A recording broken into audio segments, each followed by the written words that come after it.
Gusto lang natin malaman, what do you make of this activity? Kasi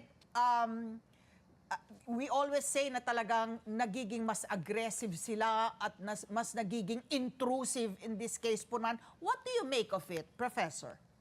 Well, talagang pinapakita ho talaga ng Chinese government through the Chinese Coast Guard na talagang kumbaga malakas kami, makapangyarihan kami, wala kayong magagawa sa amin. No, maliit na bansa lang kayo, kami isa kaming one of the great powers nasa amin ang pinakamalaking ekonomiya, nasa amin ang pinakamalaking navy, and of course ang pinakamalaking Coast Guard. So wala kayong laban sa amin. Tanggapin nyo ng katotohanan. Wala kayong magagawa. Pag talagang pinitik namin kayo, o kumbaga talagang tirisin tayo. Kasi talagang gigil na ho sa atin. So Prof, sabi nga ni Ray Powell, no, na kumbaga dumaan lang, no, hindi naman sila, they didn't stay stationary there, dumaan lang sila, and I agree with you, nagfe-flex lang talaga sila ng muscles nila.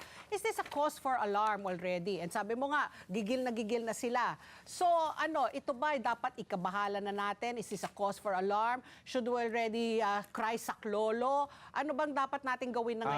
More of symbolism yan. Ang hindi ho natin nakikita na nangyayari rin, no, yung activity ho ng People's Liberation Army's Navy. Na bukod ho dyan, no, sa Coast Guard yan, yung amphibious ship, yung pinakamalaking amphibious ship ng People's Liberation Army's Navy, nagagamitin nyo talaga no, pag maglalano yung mga marines nila, nandito rin ho, at nagkukondak ho ng live fire exercise. Oh.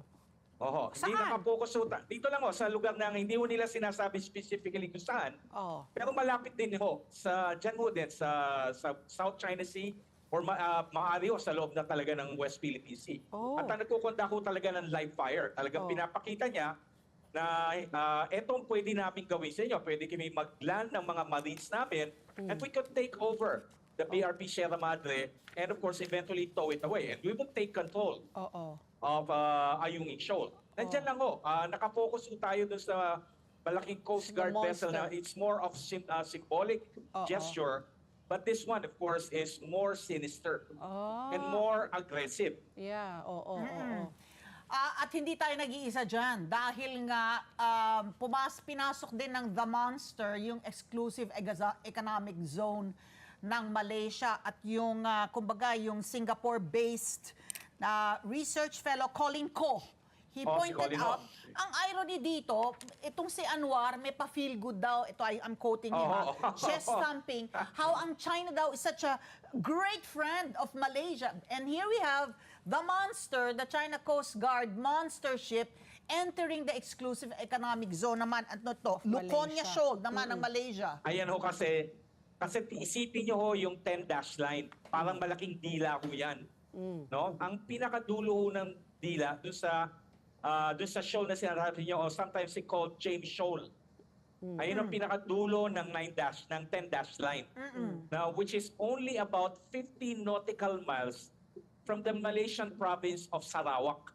So talagang pasok na pasok ho yan ng exclusive economic zone ng Malaysia.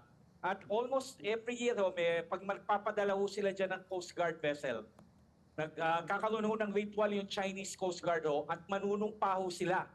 No? Na amin to. Ito ang aming karagatan na almost 1,000 nautical miles from the coast of Hainan.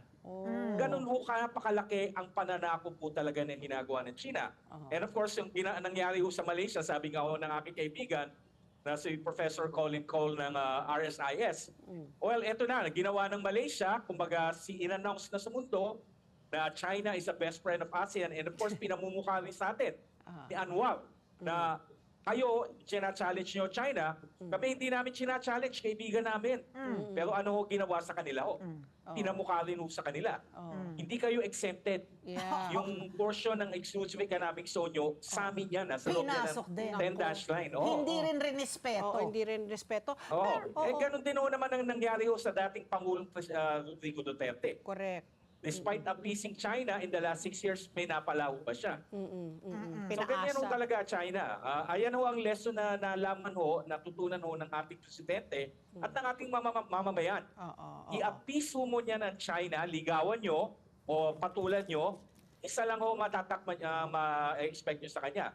Subjugation and conquest. Yeah, okay. So Professor, you said nga kanina gigil na sila talaga sa atin. And pinakita nila yung gigil nila last June 17, when talagang they rammed our Philippine Navy rubber boats, they went on board, kinuha yung mga armas, may naputulan po ng dalir ng thumb. So and yet hindi pa sabi ng presidente, let us exercise restraint, let us still go through the proper channels of diplomacy, pag-uusap pa rin po ang niyan. Pero ano po yung tingin ninyo, bakit po naging humantong na sa ganyan? Na first time talaga na nagkaroon ng altercation, nagkaroon ng laban. Yung mga Philippine Navy natin, they tried of course to ward them off, pero nga nasugatan, tapos kinuha yung mga armas. We were left kumbaga helpless, no? Ano po yung what do you make of that also? Is that already aggressive provocation? Aggressive, no. Ang term nga na ginamit po ni Secretary Gipo Chidoro, unlawful use of force. Pero hindi pa po arm attack.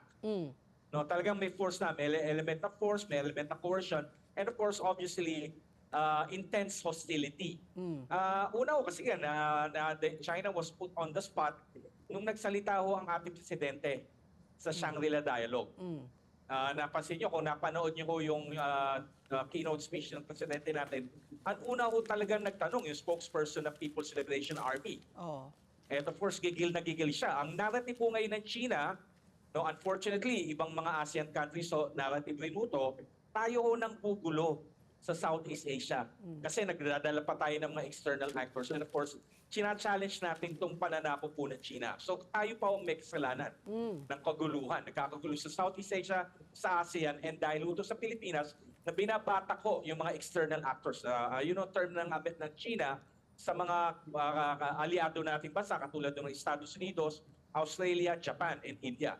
External actors sila na hindi dapat sila makailam dito.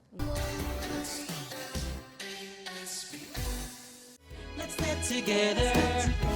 Sunday 25.